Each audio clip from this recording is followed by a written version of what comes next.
Good afternoon. My name is Shannon Riley, and this is my Module 9 reflection on assistive technology. So the first question is describe the role of assistive technologies in the classroom. Well, assistive technology is anything that's going to assist the students and teachers to make things easier for them.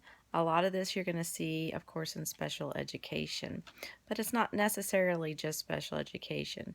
There's a lot of low-tech things that you will see that teachers use, like tennis balls on the bottoms of the chairs to keep the noise down, wiggle seats to help with students who kind of can't sit still in their seat, to all the way up until high-tech devices such as computers that will speak for you, um, or special keyboards for people who need help writing.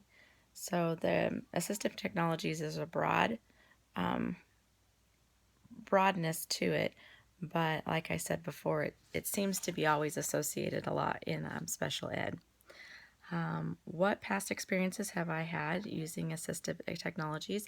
I've only had one, and I've been a caretaker to a person who had cerebral palsy. So I used two different types. The computer keyboard that she would hit the buttons and it would speak just one word things for her. She also had like a cardboard laminated thing that if you were needing to be quick and easy, you could put that on her lap and she could point to the words on it or the pictures on it to have a conversation with you. One of the things I always knew about her was that her body didn't work, but she definitely had her mind. And I wish that she would have been able to communicate a lot more or easier in her life than she was able to. Out of the assistive technology that we looked at this week, what did I find the most interesting? And going back to her, I like that Dynavox. I think that's how you pronounce it. And we watched two videos with Henry and Augie. And Henry had a stroke, and Augie had ALS. And that's always been sort of a thought, as if something was to happen, then you lost the use of your body, but you still had your mind. What a terrible thing to not be able to communicate with people. So I just thought that Dynavox was amazing. I'm sure that's how they use it, is eye tracking technologies, and what an advancement, and to be able to give someone that gift of communication so that they can talk with their children and their families and still have conversations with their wives or their husbands. I just thought that was amazing.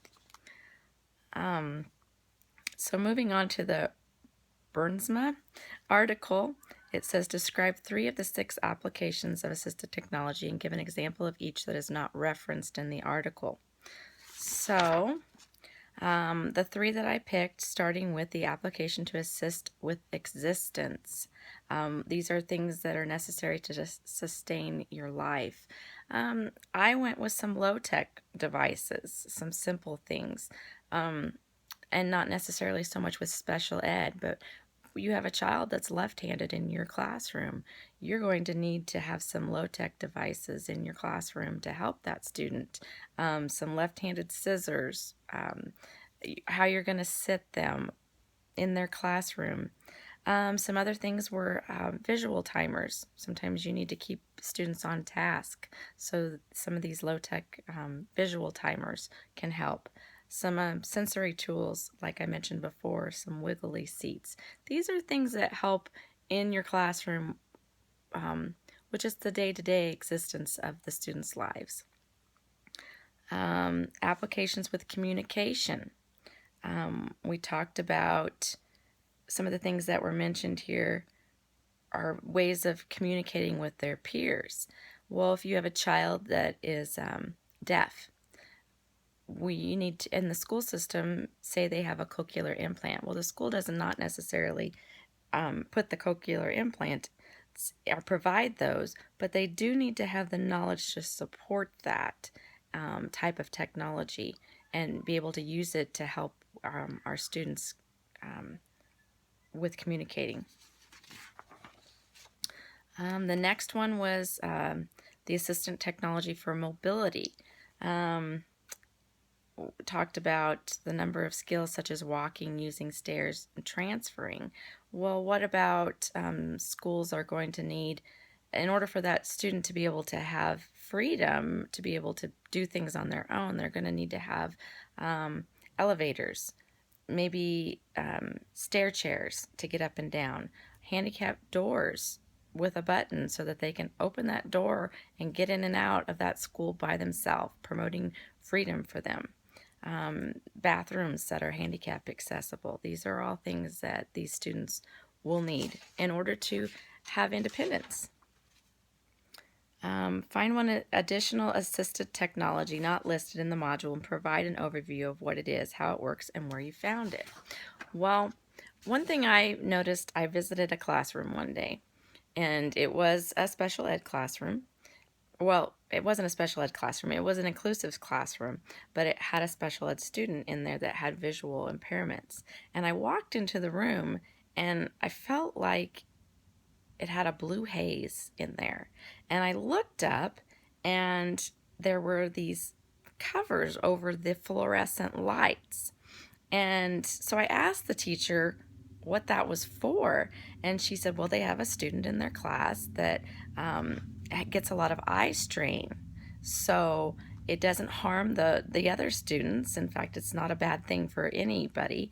But they were classroom light filters that diffuse the harsh glare of the fluorescent lights so that the student is able to see and focus on the boards, on any of the electronical devices. So it was just helping that child reduce their eye strain and not be tired during the day. And that's not a big thing. I mean, I'm sure it wasn't an expensive thing to do, but I just thought that was an interesting thing and something that I never had seen before. So that's why I went ahead and listed that. And I did get on the internet, and I did find that in an assistive technology website. So, and I guess that answered all my questions for this module, and I enjoyed it. It kind of goes along with some of the special ed classes that I'm taking at this time. And I guess that's it. And everybody have a wonderful spring break. Thank you.